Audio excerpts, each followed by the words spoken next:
हमारे एक साथी हैं ऋषभ, उनको आप कुछ दिन पहले तक इस न्यूज़ रूम में लगातार देखते थे। ऋषभ भुवनेश्वर में रहने के अपने दिनों को याद करते हुए बताते हैं कि जब उड़िया भाषा को देश की आधिकारिक भाषाओं की लिस्ट में शामिल किया गया था तो ओडिशा के लोग बहुत खुश हुए थे, उड़िया लोग बहुत खुश हुए। उनको बहुत अच्छा लगा क्योंकि ओडिशा देश का वो राज्य है जो अपनी पहचान को लेकर वो हमेशा से बड़ा संकट में रहा है। ओडिशा को ना तो इतिहास में उतना महत्व दिया जाता है जिसका वो हकदार है, और वर्तमान में भी राजनीतिक दृष्टि से भी या किसी भी दूसरे तरीके से उसको उतनी तवज्जो नहीं मिलती है जिसका वो हकदार है। ओडिशा में ऐसे तमाम मंदिर हैं, इतने शानदार मंदिर हैं, इतनी शानदार इमारतें हैं जिन पर रिसर्च हो सकता है।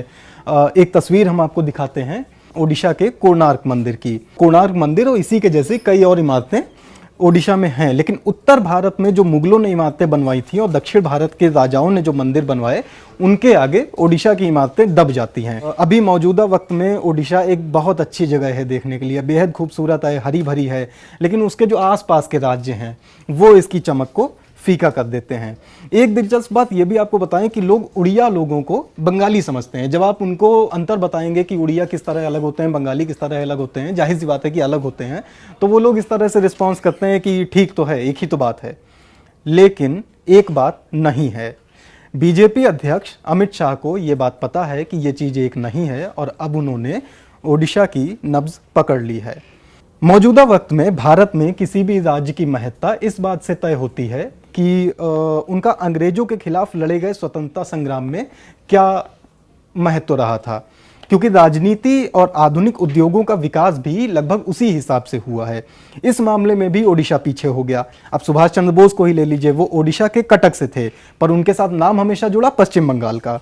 इसी तरह 1857 के गदर से काफ़ी पहले, जो 1857 में मंगल पांडे की मेरठ से जो क्रांति शुरू हुई थी, उसके काफ़ी पहले, उसके कई साल पहले ओडिशा में गदर लोगों ने काटा था, लेकिन इसे भुला दिया गया। पर बीजेपी इसे नहीं भुला रही है। जब बाकी सारे लोग बाकी सारे मुद्दों में व्यस्त हैं, तब अमित शाह उड़िया लोगों की भावनाएं छूने का काम कर रहे हैं। करीब 160 साल पहले हुए इस विद्रोह की याद में बीजेपी एक बड़ा इवेंट करने जा रही है। ये उसकी एक तस्वीर हम आपको दिखा रहे हैं। उसे पाइका विद्रोह कहा जाता है। तो इसकी याद में बीजेपी एक इवेंट करा रही है। उड़िया अखबारों का ऐसा दावा है कि पार्टी इसके लिए 600 करोड़ रुपए का खर्च करेगी। उड़िया लोगों के लिए हाल फिलहाल में इससे अच्छा गिफ्ट नहीं हो सकता, क्योंकि जो पाइका विद्रोह इतिहास की किताबों से गायब है, जिसकी तस्वीर आपके सामने है, उसे बीजेपी सेलिब्रेट करने जा रही है। ये उड़िया के इतिहास को स्वीकार करने की दिशा में एक पहल है। अब आपको बताते हैं कि ओडिशा में अंग्रेज घुसे कैसे थे। 1757 में प्लासी की लड़ाई हुई, 1764 में बक्सर की। इन दोनों युद्ध के बाद अंग्रेजों का भारत के एक बड़े हिस्से पर कब्जा हो गया था। इसके बाद अगर सीधे शब्दों में कहें तो अंग्रेजों ने भारत को लूट लूट कर सारा माल अपने यहाँ भेजना शुरू कर दिया, और यहाँ किसानी तो ज़्यादा होती ही थी, तो उन लोगों ने टैक्स बढ़ा दिया। देश के लोगों को समझ में ही नहीं आ रहा था कि ये हो क्या रहा है, कोई बताने वाला भी नहीं था।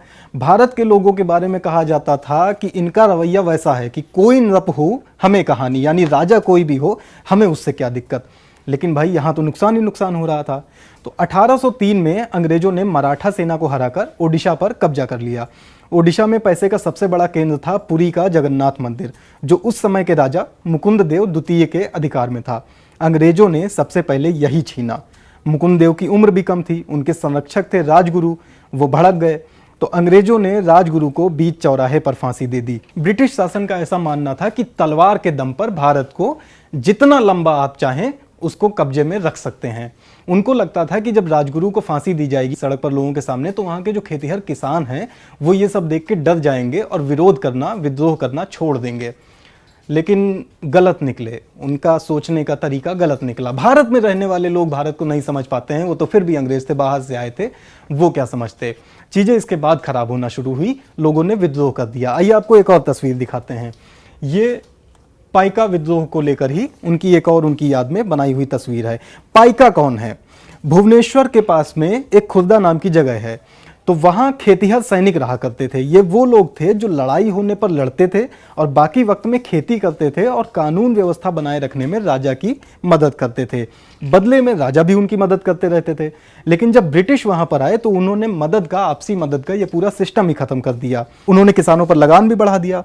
ओडिशा तटीय राज्य है तो यहाँ के लोग नमक खुद बनाकर खाते थे।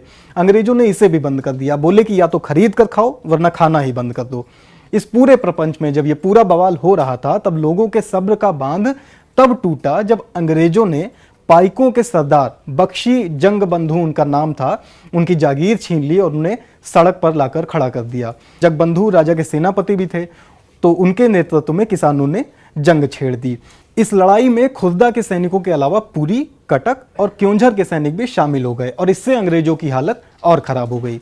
तो 1817 में खुर्दा की लड़ाई में अंग्रेजों की बड़ी हार हुई, उन्हें भागना पड़ा। सैकड़ों अंग्रेज मारे गए, उनका खजाना लूट लिया गया, उनके सरकारी भवन पर कब्जा कर लिया गया। वैसे किसानों को नहीं पता था कि वो उस बिल्डिंग को हथियारने के बाद उसका करेंगे क्या, टेबल कुर्सी पर कौन बैठेगा और क्यों बैठेगा, पर गुस्सा था तो था। अब इस लड़ाई में आदिवासी कंध संप्रदाय के लोग भी शामिल थे। तो इस लड़ाई से बौखलाई ब्रिटिश सेना अगली बार बहुत बढ़ चढ़ कर आई। ब्रिटिशर्स ने यह काम हमेशा से किया है, पहले 10 लोगों को ले जाकर लड़ेंगे, हारेंगे, फिर हजारों लोगों को ले जाकर लड़ेंगे। ऐसा नहीं था कि एक बार हार गए तो हार गए चले जाएं, नहीं। और इस बार लड़ाई भयानक हुई। खेतिहर सैनिक ब्रिटिश हथियारों के सामने टिक नहीं पाए, सैकड़ों लोगों को मार दिया गया, फांसी दे दी गई, कईयों को राज्य से निकाल दिया गया और बख्शी जगबंधु जिनके नेतृत्व में ये लड़ाई हो रही थी उन्हें कटक में जेल में डाल दिया गया। इसी जेल में उनकी मृत्यु भी हो गई। ये जो लड़ाई अंग्रेजों के खिलाफ चल रही थी खुर्दा में, ये अगले 10 सालों तक चलती रही, छिटपुट तरीके से चलती रही। कुछ सैनिक थे, कुछ लोग थे जो बार बार विरोध करते थे, लेकिन आखिरकार अंग्रेज जीत गए। अब लौटते हैं मौजूदा परिदृश्य में। 1817 की इस लड़ाई को इतिहासकार गदर का दर्जा नहीं देते हैं। वो मानते हैं कि इस तरह की लड़ाई देश के और भी कई राज्यों में और भी कई जगहों पर अलग अलग हो रही थी। लेकिन प्रधानमंत्री नरेंद्र मोदी इतिहासकारों की इस बात को बहुत ज़्यादा तवज्जो नहीं देते, देना भी नहीं चाहिए, क्योंकि उस समय के लोग क्या इसलिए तो नहीं लड़ रहे थे कि उनको पता था कि उनका नाम इतिहास की किताबों में लिखा जाएगा। उन्हें यह नहीं पता था कि उनका नाम किस तरह लिया जाएगा, उन्हें याद रखा जाएगा या नहीं रखा जाएगा। वो अपनी ज़मीन के लिए लड़ रहे थे, वो अपने लिए लड़ रहे थे, वो अंग्रेज़ों के खिलाफ लड़ रहे थे। अब मौजूदा सरकार उन्हें याद करने की कोशिश कर रही है।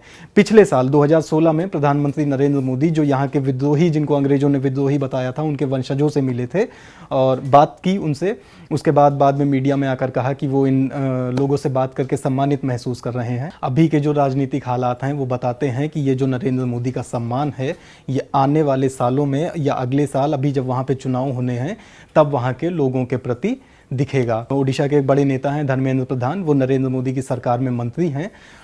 बीजेपी ओडिशा में अच्छी गति से बढ़ रही है और आने वाला समय ओडिशा के लिए राजनीतिक रूप से काफ़ी रोचक होने वाला है। तो ये कहानी थी ओडिशा की, वहाँ के विद्रोहियों की, वहाँ के लड़ाकों की, जिन्होंने अंग्रेज़ों से लोहा लिया। इतिहास में भले उनका जिक्र ना हो, लेकिन फिर भी कहीं कहीं पर उनका जिक्र है, लोग याद करते हैं, मानते हैं। हो सकता है उन्हें और भी महत्व मिले, उन्हें बंगाली कहकर ना याद रखा जाए, उन्हें और भी उन्हें उनका सम्मान मिले। तो ये अभी के राजनीतिक हालात हैं। दी लल्लन टॉप हमेशा की तरह आपको इस तरह की चीज़ें बताता रहेगा, हमेशा से हम लोग बताते आए हैं। अभी आगे इस साल गुजरात और हिमाचल में चुनाव होने हैं, उसके बारे में हम लोग लगातार कवरेज करेंगे। अगले साल कई सारे चुनाव होने हैं, बढ़िया माहौल है। वीडियो देखा आपने, प्लीज़ फेसबुक पर लाइक कर दीजिएगा हमारा पेज, यूट्यूब पर चैनल सब्सक्राइब कर दीजिएगा, बगल में घंटी बनी होगी उसको दबा दीजिएगा, नोटिफिकेशन मिलते रहेंगे वीडियो के। ये है दी लल्लन टॉप, मैं हूँ विशाल, शुक्रिया।